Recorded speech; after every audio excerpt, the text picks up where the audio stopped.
Muito boa noite a todos, sejam muito bem-vindos a mais um programa Clinicando e Raciocinando. Lembrando que este programa é único e exclusivamente dedicado a médicos veterinários e estudantes de medicina veterinária. O nosso objetivo aqui é discutir medicina interna de cães e gatos, estimular o nosso raciocínio clínico e ajudar os nossos pacientes caninos e felinos.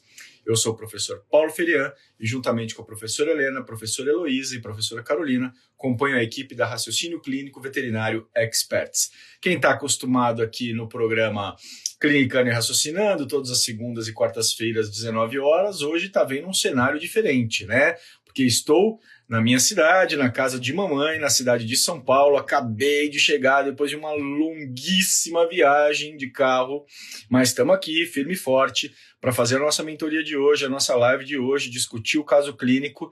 Então vamos lá. Aldo, tá por aí? Dá um alô aí, vem para cá. Boa noite, Aldo, como vai? Tudo bem? Tudo na santa paz, Paulo, pessoal, maravilha, tudo beleza. Seja muito bem-vindo, Aldo, muito obrigado pela participação, por compartilhar o seu caso, por contribuir com a nossa live de hoje. E você me falou que uma outra colega iria participar conosco, ou seremos só nós dois? Como que será?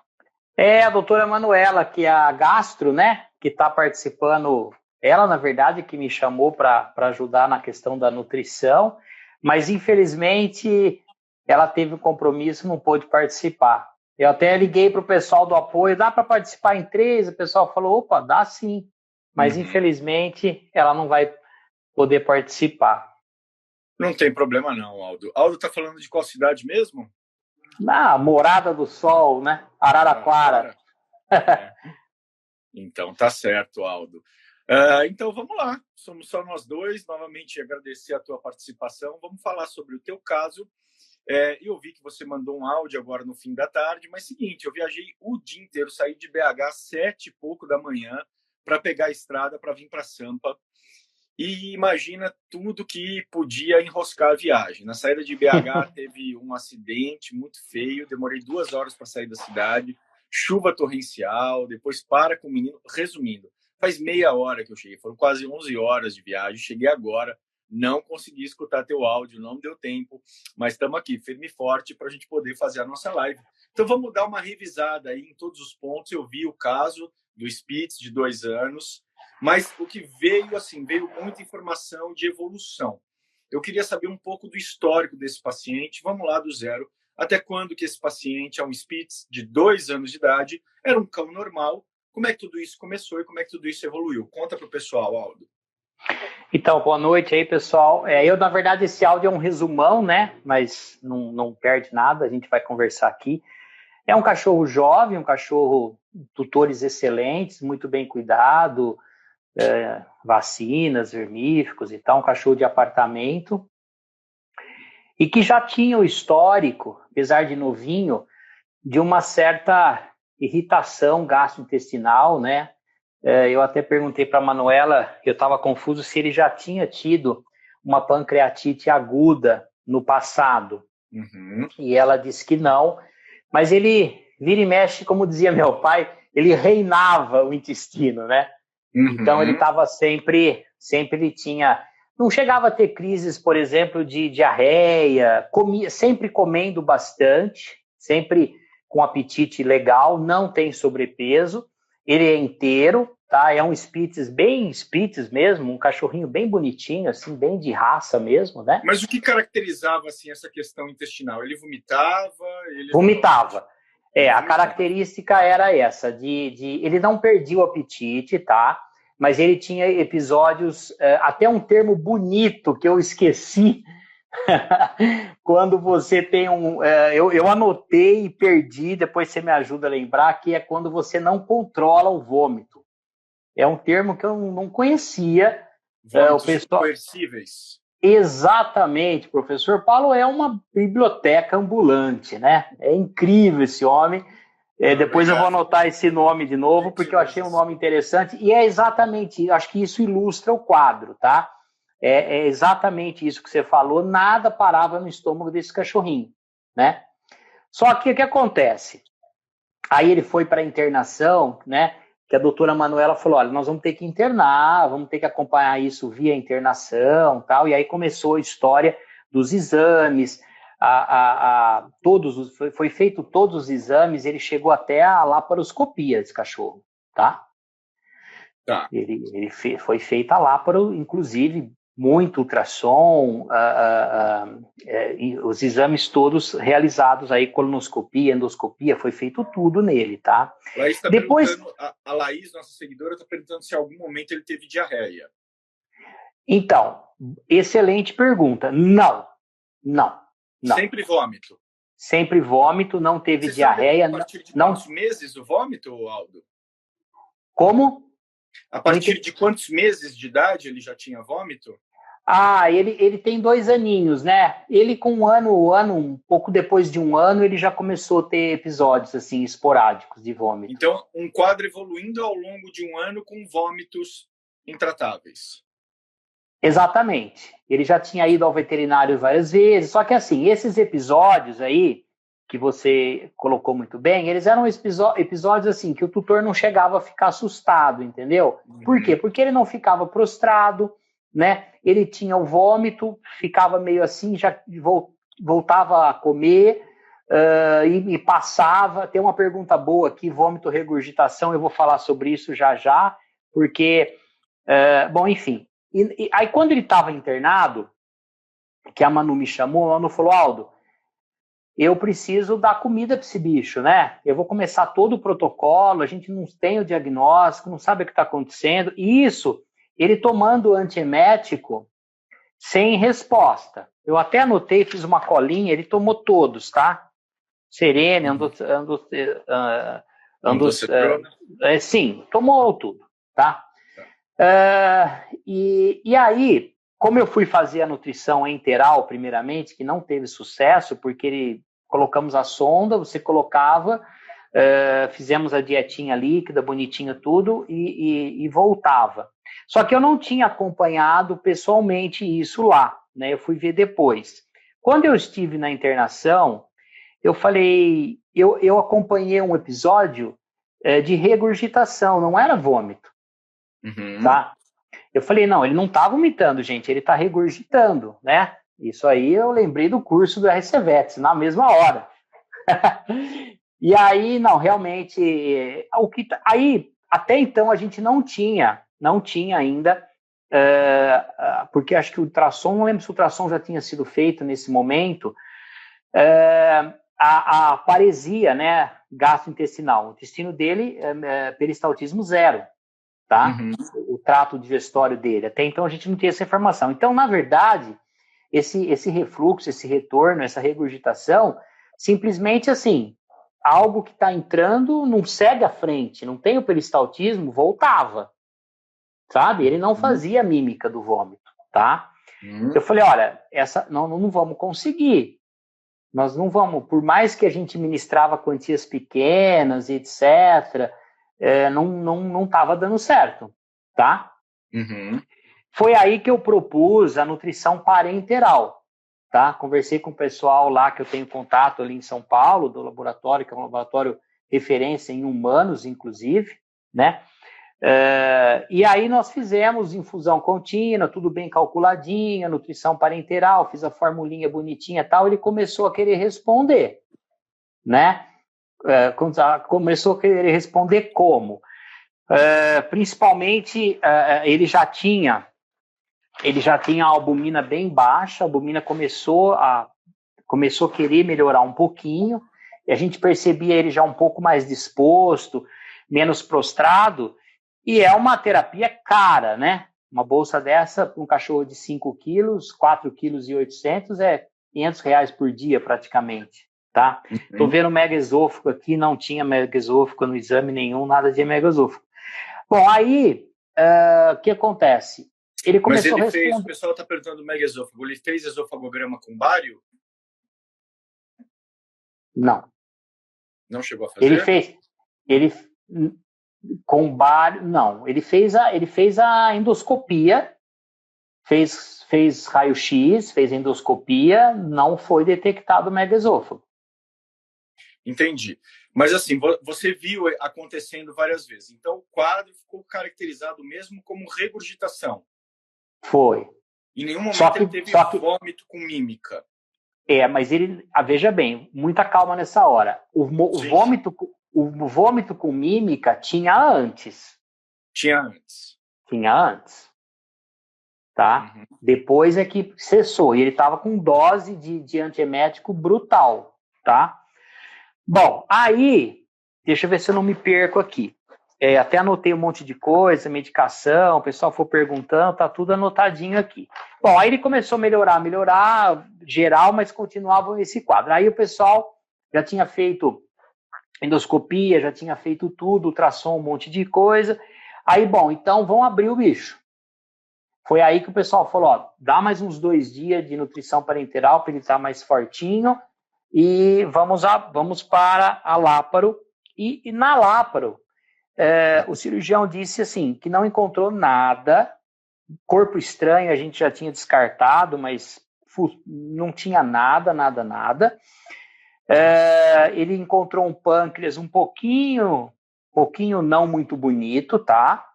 E ele falou, olha, o que me chama a atenção é que o intestino dele tá parado. Uhum. Não tem motilidade nenhuma. Isso tá parado igual olho de vidro, tá parado. Falei, bom, tá explicado em partes o que está acontecendo com relação a esse refluxo e tal. Falei, vamos continuar com a nutrição parenteral, o tutor concordou, né? E vamos para frente. Só que aí o que aconteceu? Os tutores, assim, nos deram uma pressão, né, na Manuela e na minha pessoa, ó, que mais que a gente pode fazer, né?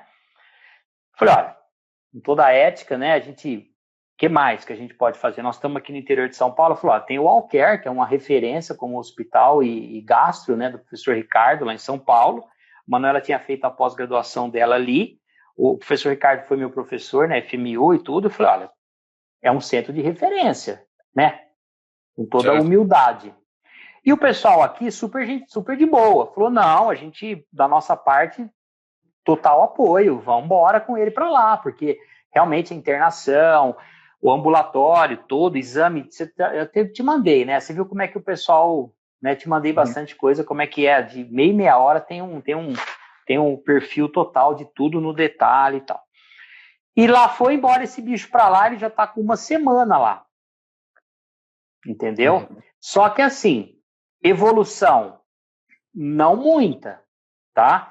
Ele tá com uma leucocitose gigantinha de 75 mil.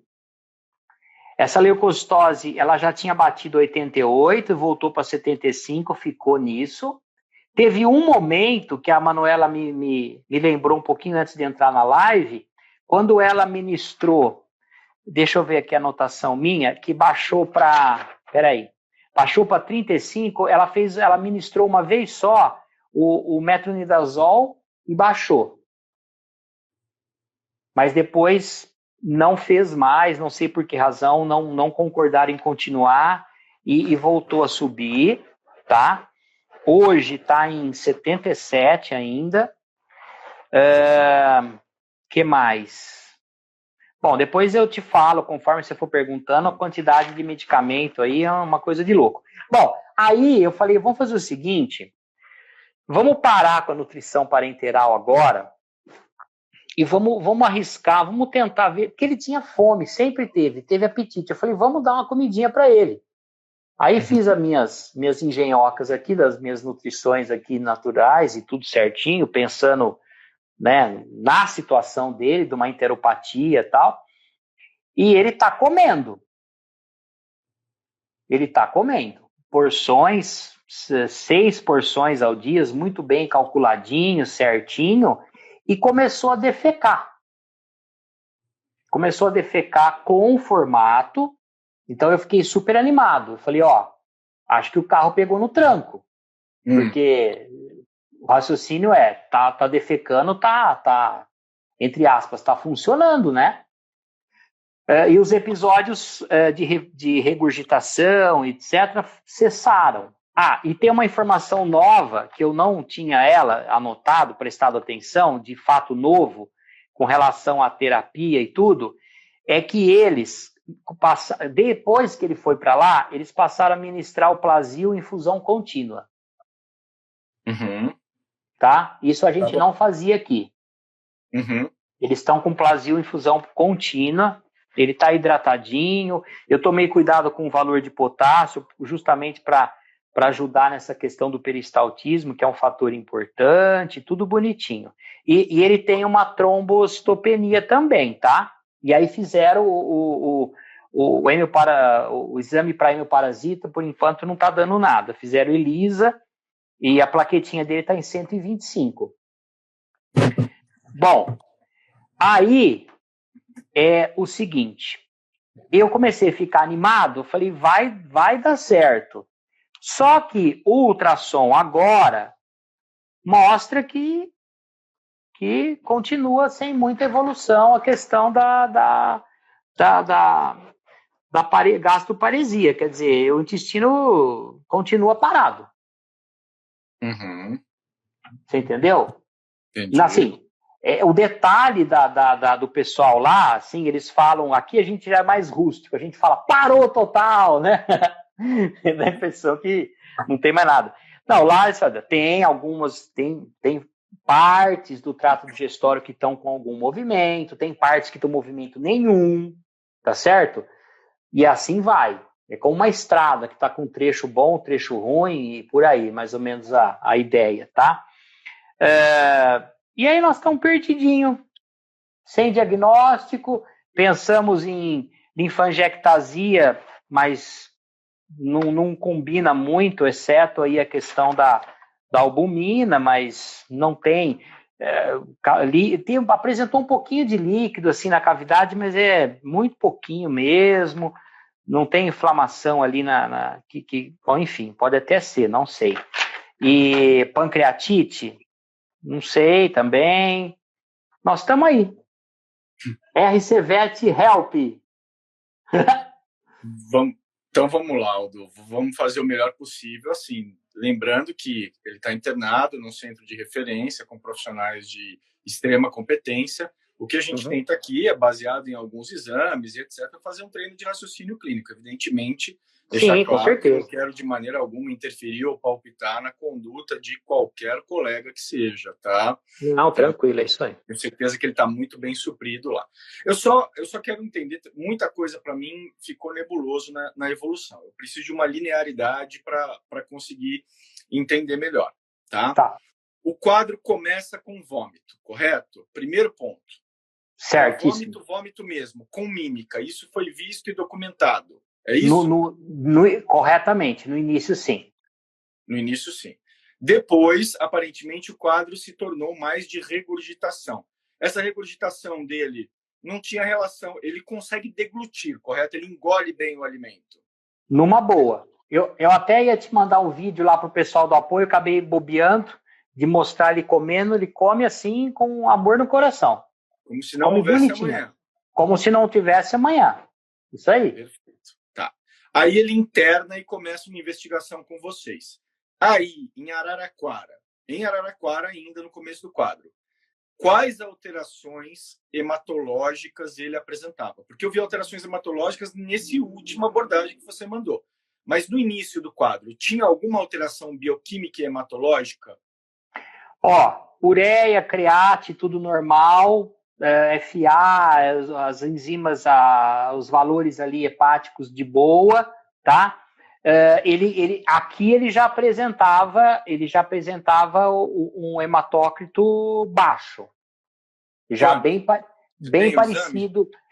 parecido com 28, 30, 20, melhor que a gente tinha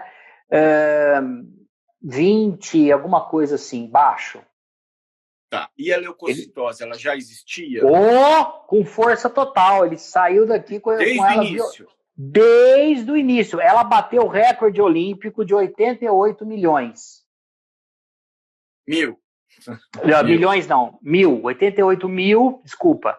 Ela bateu o recorde de 88 mil. Teve um momento, salvo o exame ter sido feito errado, creio que não, tá? Teve um momento que a gente comemorou, a Manuela me ligou de noite, empolgada, feliz da vida, que baixou para 35. Sempre com desvio, né? Sempre com desvio. Desvio absoluto. E essa vez ela deu 35, foi quando ela administrou o metronidazol. Tá.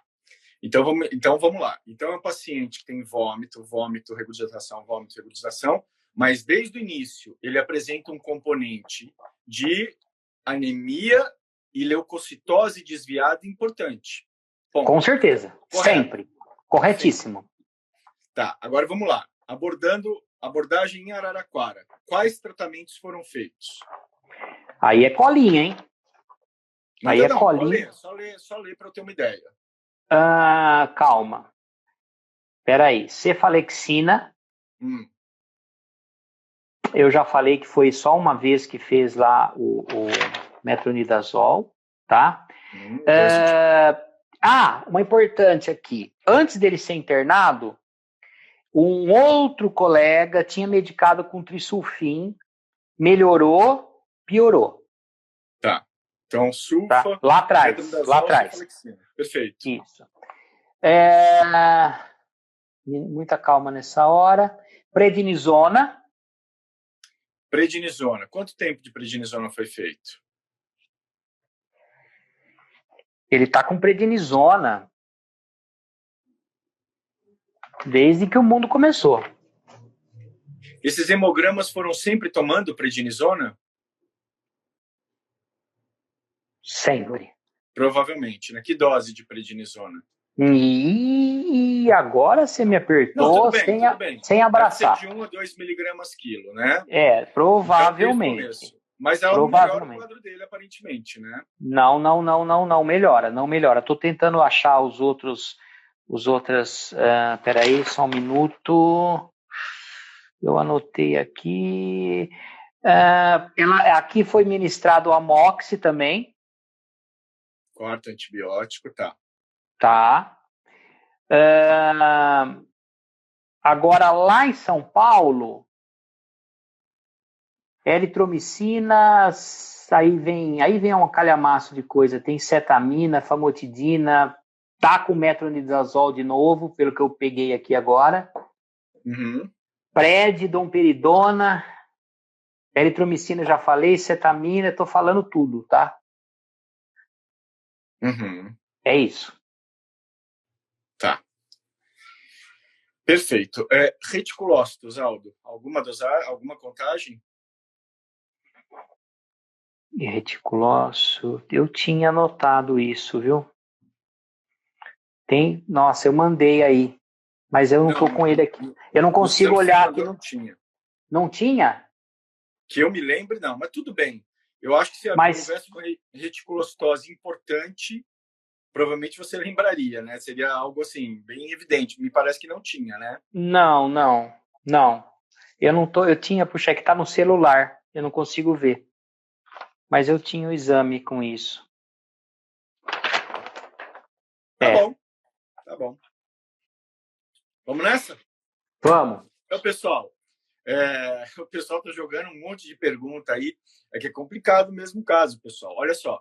Paciente Spitz alemão, 2 anos de idade, evolução de 1 ano, com quadro gástrico, digestivo, vamos dizer assim, caracterizado por vômitos intratáveis, seguidos de regurgitação. Tá? Desde a abertura do caso, ele apresenta uma anemia sempre importante. Alguns exames que o Aldo mandou, o hematócrito está na base de 15%, né, Aldo? Muito baixo, realmente, hematócrito. Vou partir do princípio que não há contagem de reticulócitos elevadas, tá? Até pela evolução do quadro, etc., acho improvável mesmo. E leucocitose persistente com desvio.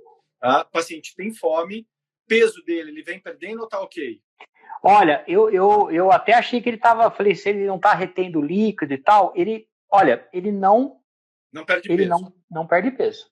Perfeito. Olha que informação importante. Ele não perde peso, ele come se não houvesse amanhã, ele vomita, ele regurgita de forma muito contínua. Múltiplos tratamentos, né? Com medicações que melhoram a motilidade, por exemplo, gastroduodenal, como metoclopramida, vários antieméticos, agora domperidona, 4 ou 5 antibióticos diferentes. Há períodos de oscilação, mas o quadro, de forma geral, ele persiste, né? Um quadro bem complexo. Na laparotomia, observou-se que realmente algumas áreas estão sem motilidade. Repetidamente na ultrassonografia, deficiência de motilidade é o principal que vem sendo observado. Foi coletado, certamente, exame histopatológico, né? Não ficou pronto ainda. Tá. gástrico, duodenal, deve ter colhido tudo, né?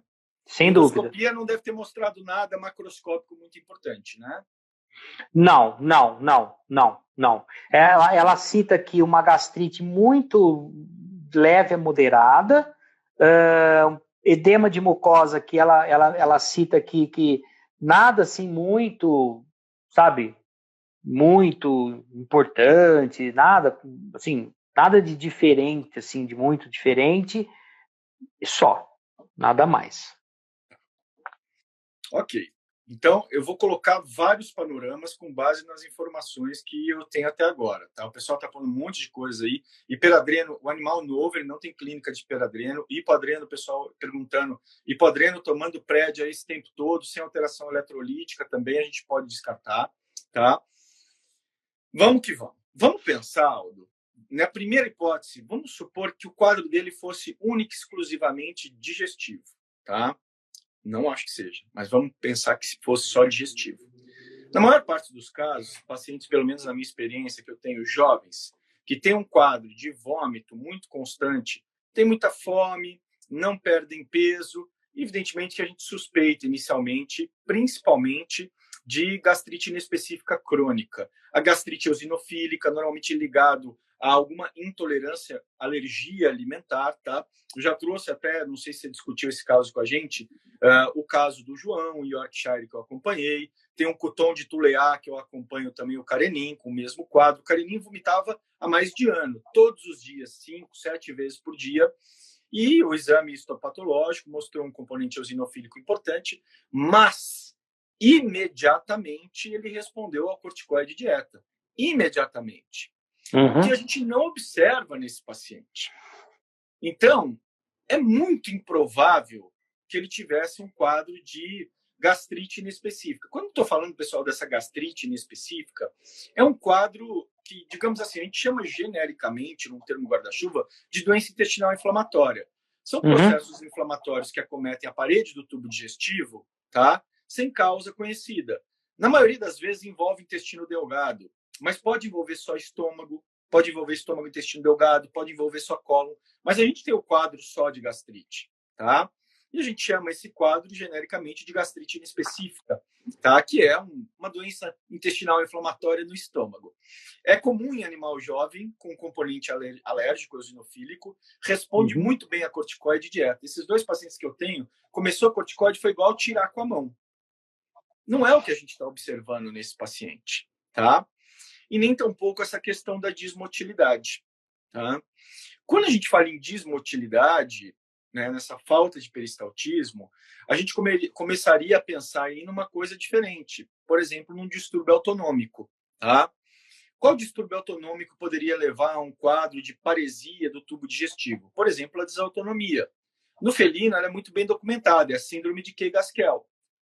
No cão, nem tanto. Né? Ela aparece eventualmente com relatos mais esporádicos, tá? Mas a desautonomia, né, esse tipo de doença, quando eu falo desautonomia, é um distúrbio do sistema nervoso autônomo, tá? Que justamente controla a peristalse, etc. Geralmente vem com outros sinais, por exemplo, bexiga parada, como você disse, alterações de pupila, cialorreia. Não estamos vendo isso nesse paciente também. O que torna também, eu acho, o quadro um pouco menos provável, tá? Mas só para elucubrar aqui alguns cenários dentro do que você está falando. Tá? Então, falamos aí da possibilidade, estamos falando da possibilidade de doença digestiva primária em relação à paresia.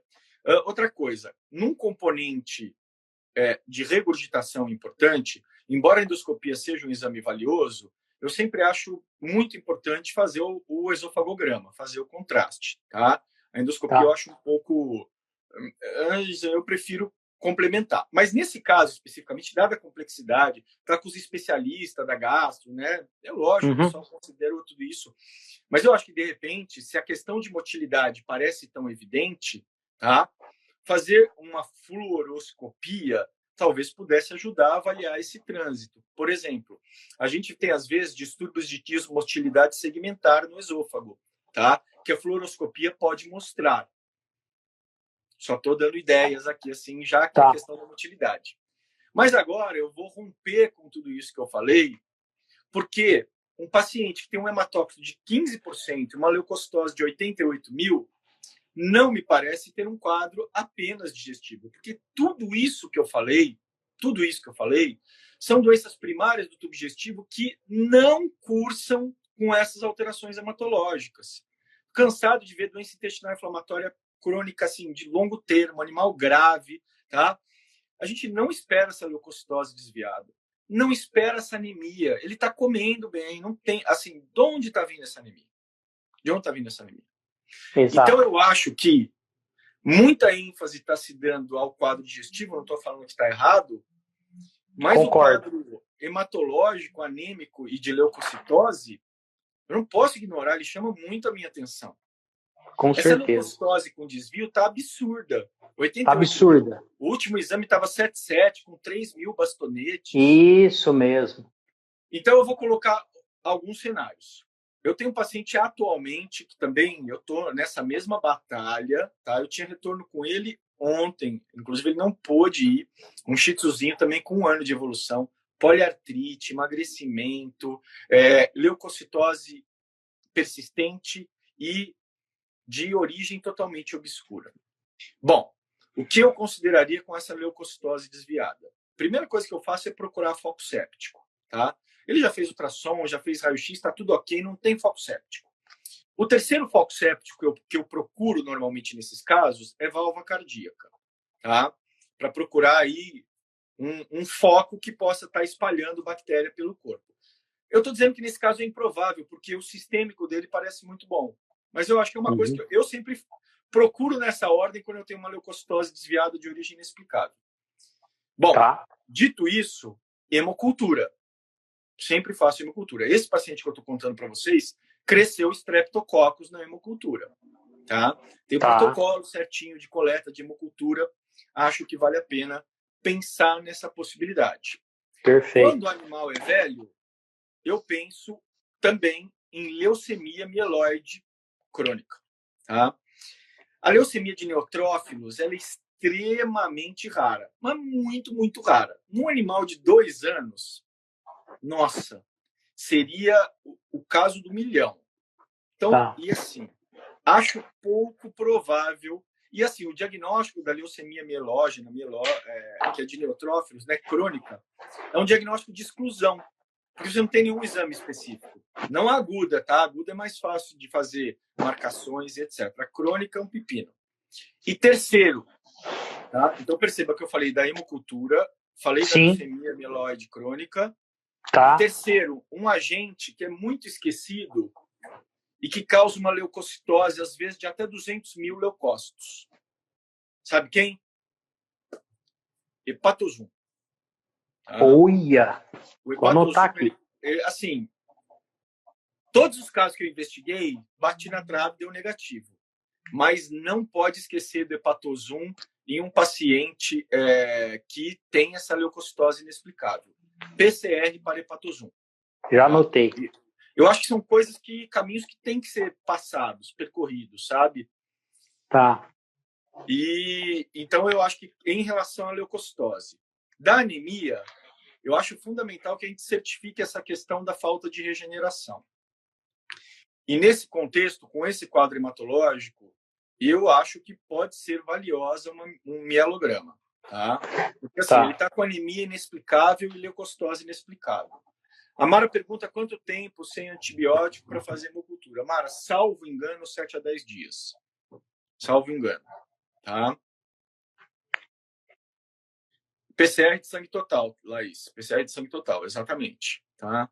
E como o hepatosum tem um tratamento mais específico, nenhum desses antibióticos que foram dados resolveria, exceto um pouco a sulfa.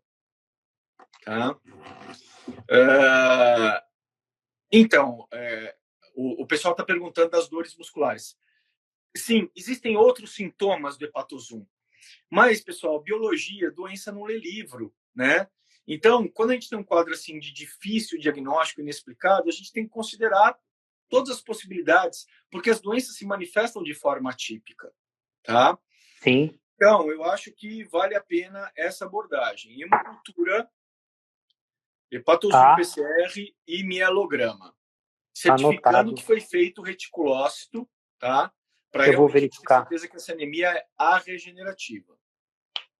Tá. Então, o Lilian pergunta se a anemia não poderia ser por não alimentar direito. Aí que tá, Lilian. Ele E alimenta não, bem, ele não perde peso. ele teve alimentação parenteral durante 7, ele tomou acho que 7 bolsas.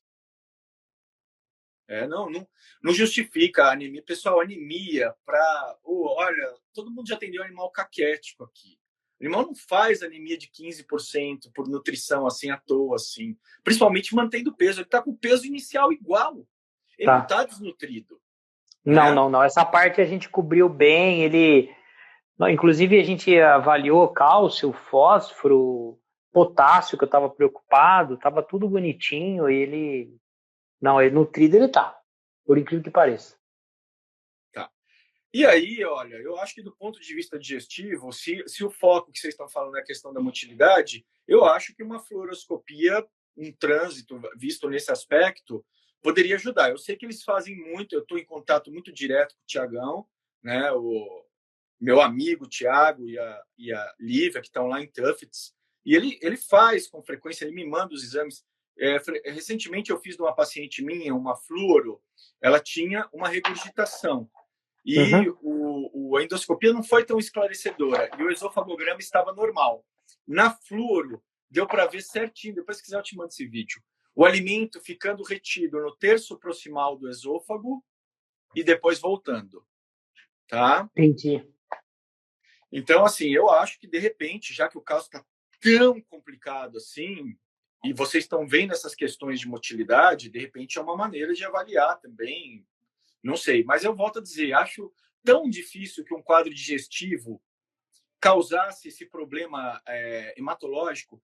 Vou só colocar uma pulga atrás da orelha. Tem alguns animais que com corticoide fazem leucocitoses absurdas, mas acho no dele menos provável. Talvez ela esteja contribuindo para a leucocitose, mas ela causando essa leucocitose persistente desviada, também não acho tão possível, tá?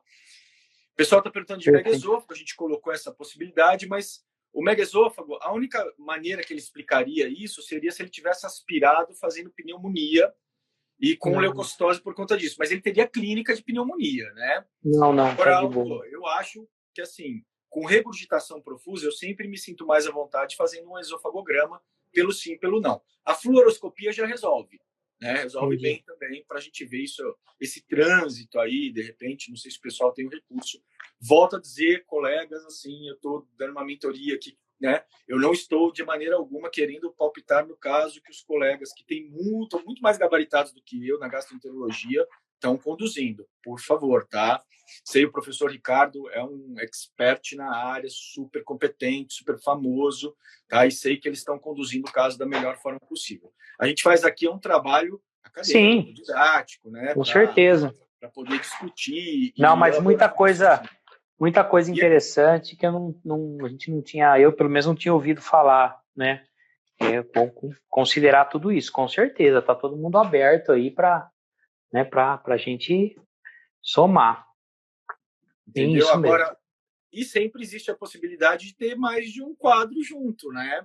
De o quadro hematológico não necessariamente ser a mesma origem do quadro digestivo do paciente.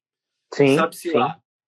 Acontece, já aconteceu comigo, assim, casos inusitados, e você cai do cavalo, né?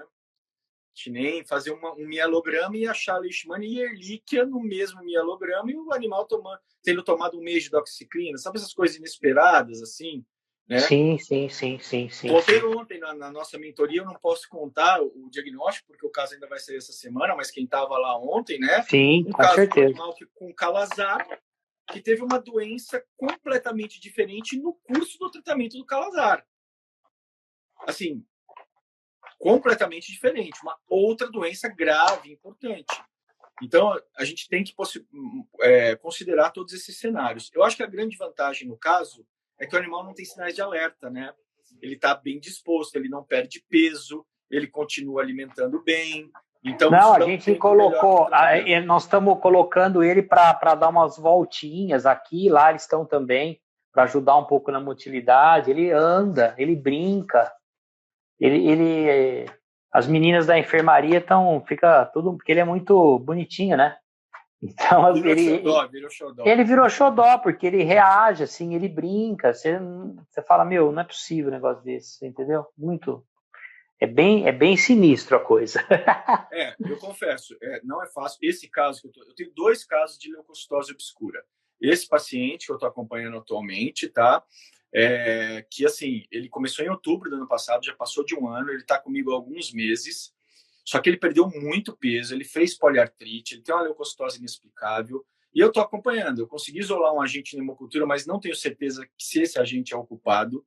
Eu comecei a tratar, fiz anabolizante nele, porque ele estava muito sarcopênico, e estou nessa, acompanhando e batalhando. Não é fácil. A outra paciente, eu fechei como leucemia mielógena crônica, porque eu descartei todas as outras possibilidades.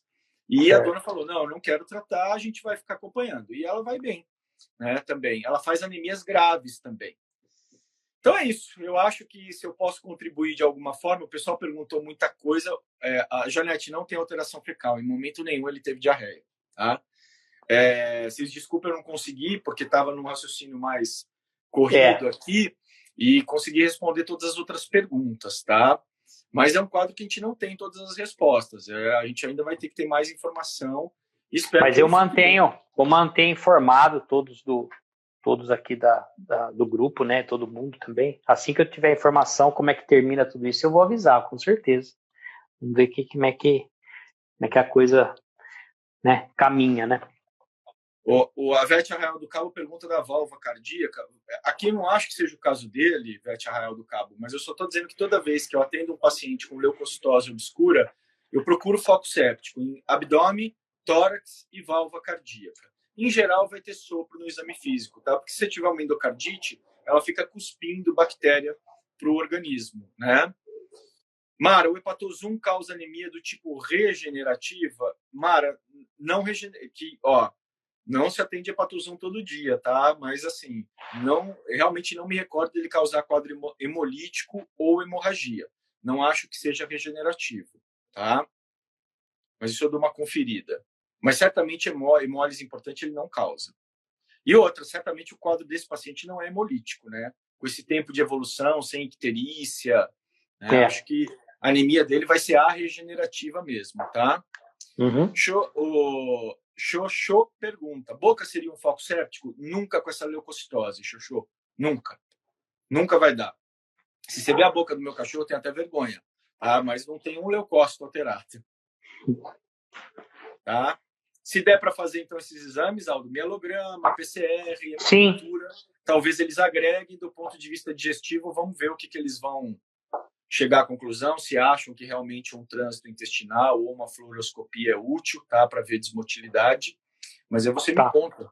Fiquei com curioso certeza também com esse caso. Espero, e acima de tudo, né, espero que o paciente fique bem, que isso é o mais importante. Às vezes as coisas se resolvem até sozinho, né? Há um tempo atrás atendi um paciente com um quadro de plano nasal, espirro, estertor, já virado do avesso. Não chegamos a uma conclusão, não respondia a nenhuma medicação. Voltou 3 meses depois, falei, nossa, ciclano voltou no retorno. Mal sei o que eu vou fazer com ele. Ela entrou, tinha ido por outro motivo, porque ele sarou sozinho do problema. Às vezes a natureza ajuda, né? Lógico, sim. Tá bom, Aldo? Maravilha, professor. Muito, maravilhoso, fantástico, maravilhoso, como sempre. Espetacular, maravilha. Você é muito gentil, Aldo. Tá? Mas boa sorte aí, fico aguardando notícias. Vou agradecer a todos aí, né? A Mara dizendo aqui, caraca, professor, olha, me dando bronca que eu não escovo o dente do Coronel Leitão. Nossa, Mara, se minha esposa ouve isso... Ela já me fala isso na orelha há uns 10 anos aproximadamente. Se ela vê seu comentário aí, eu tô perdido. Ainda bem que ela não tá ouvindo a nossa live. Né? Desculpa correr, então. Cenário novo hoje aqui de São Paulo, né? Tô na terrinha hoje. E é isso aí, pessoal. Agradeço imensamente ao Aldo pela contribuição, por ceder o caso aqui. Agradecer a colaboração e presença de todos. Muitíssimo obrigado. E nos vemos na segunda-feira, então, em mais um programa Clinicando e Raciocinando. Aldo, um grande abraço. Valeu, um abração. Obrigadão. Tchau, tchau.